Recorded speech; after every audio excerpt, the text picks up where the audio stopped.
Hello everyone, my name is Kristen Trinh and I'm a biological engineering student at the University of Arkansas. My research aims to estimate irrigation in rice fields using a water balance approach.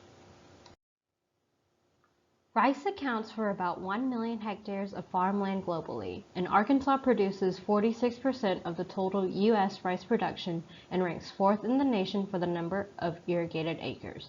However, many farmers do not track their water usage, so water conservation is not prioritized.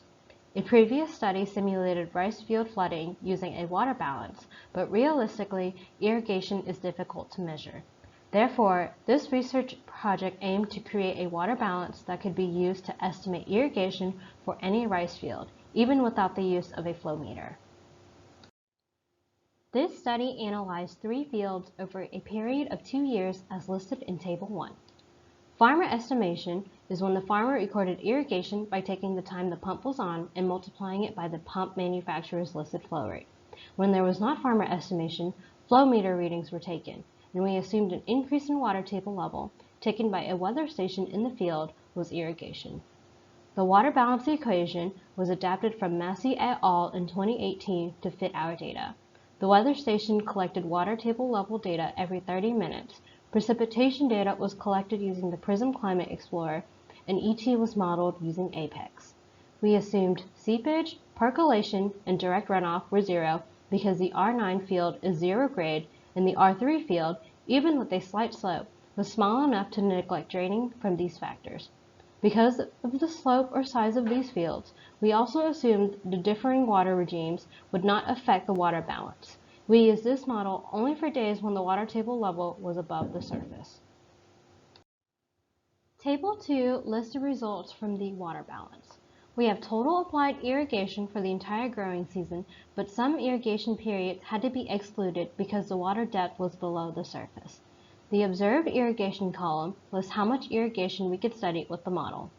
The modeled irrigation is the direct result of the water balance.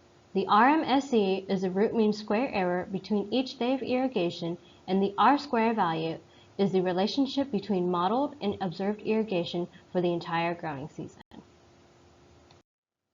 Our results show that the water balance underestimated irrigation for each field.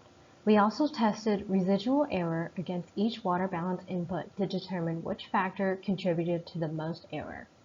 For the R9 field, significant error was caused by the change in water table level and evapotranspiration for both 2018 and 2019. For the R3 field, significant error was caused only by the change in water table level. Figure 1 depicts the modeled versus observed irrigation for each field. The 1-to-1 line represents what we had hoped our data to look like under ideal conditions. Figure 2 shows the weather station and flow meter in the fields. The model underestimation could be due to a variety of factors. Flow could have been inconsistent throughout pumping, which would cause irrigation records from the farmer to be inaccurate. We also did not take rainfall and ET data directly in the field. Arkansas has convective thunderstorms during the summer, which has high spatial variability, which may have caused our modeled sources to be inaccurate. However, this water balance is a good first step to help farmers track their irrigation usage to prevent overconsumption. We can also use this model to compare different irrigation practices. Moving forward, direct field measurements could improve the model. We should also look into editing the model to analyze the volumetric water content so we could include days when the water table level is below the surface. Listed here are the references I used in my acknowledgments.